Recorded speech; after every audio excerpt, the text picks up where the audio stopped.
Well,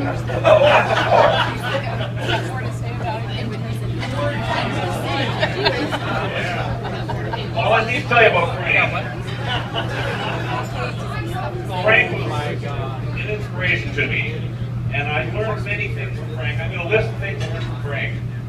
When I first met Frank, I flew to the Amana Colonies for the Farm Progress show, and Frank picked me up at the airport. And after working the show for several days, I thought, who is this crazy man? However, he did teach me how to cut a logging chain out of a log and forced me on TV to do some carving. And so I'm listening to his stories. He says, oh, I speak Russian. I think, yeah, sure you do. You're full of crap like all the other salesmen. No sooner than I said that, we stopped at the Russian tractor display, and he started speaking Russian to them.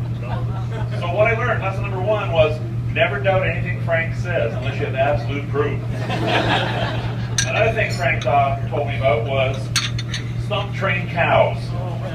Now, he learned this from farmers in Oklahoma. Greg, you can relate to this. The reason they don't pull stumps out in Oklahoma is that when a farmer's feeling lonely, he'll stand on the stump and go stump, stump, stump, and come back right up to him. And Frank will always brag about this. So lesson number two Frank taught me was always love animals, but maybe not as much as Frank. One year, when Carl was an independent company, Frank and I worked the Eugene Logging Show. The show ends at 5 p.m., but the org guys always left at 4:30. And they left their booth empty.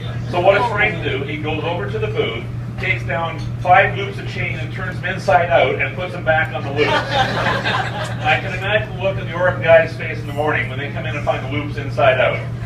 Lesson number 3 Frank taught me was always have fun with the competition. When working for McCulloch one year, we went to Louisville Lawn and Garden Show, and we all dressed up in our cutting chaps. Right here. And as a group photo, we decided we're all going to drop trow and get a rear photo taken.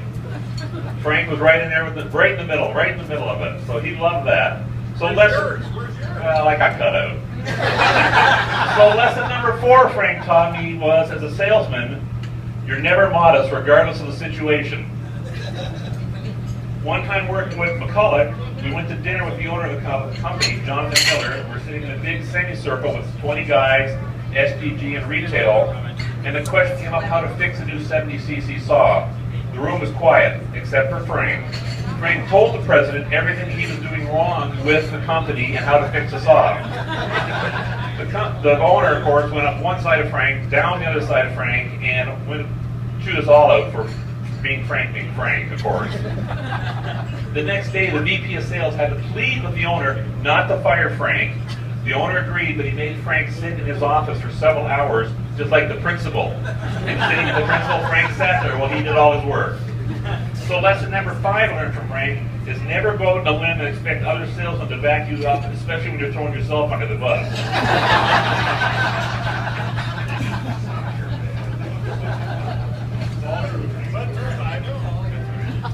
And then the last story was at the Richmond Logging Show. Frank and I went to Capitol Grill. Now this is an old bar, very nice, polished brass, lots of wood. And as we're walking there, this lady comes walking up, a very attractive young woman, holding her hip, walking like this. As she gets to the front of the bar, she looks at Frank and says, "Are either one of you two a doctor?" I said, "No, but he's an EMT." Frank immediately jumps into action. The girl bends over. Frank puts both hands on her rear end and immediately starts doing this with his glasses like this. And what he says is, "Girl, you got one hell of a hematoma there." Now, I've heard it called many things, but never a hematoma. The entire bar was quiet. All the guys were just agape, horse in midair as we watched Frank for 10 minutes go over this woman's buttocks. So lesson number 6 that Frank taught me was always help your fellow human being and lend him a hand. Or in Frank's case, 2 hands. And I have some quotes here. Richard Bolter, stump, stump, stump. I don't know what that means, Frank. President George Bush I, Frank, we could really use you in the CIA, which Frank had a chance of going to and turned down. Russ German, Frank, you're too young to retire. President Bill Clinton, Frank, all the best in retirement. Please send me a note on the stump. Carrie Johnson, Frank, you old dog. Linda and Nancy Oslander, Frank, come to Tucson next year. And Don Woodward, Frank E.B., all the best. Couple of words from me. Frank is my best friend. And I'm a better person for knowing him, and I will miss his wit, his jokes, and his companionship. Frankie, we had a hell of a run, you old dog.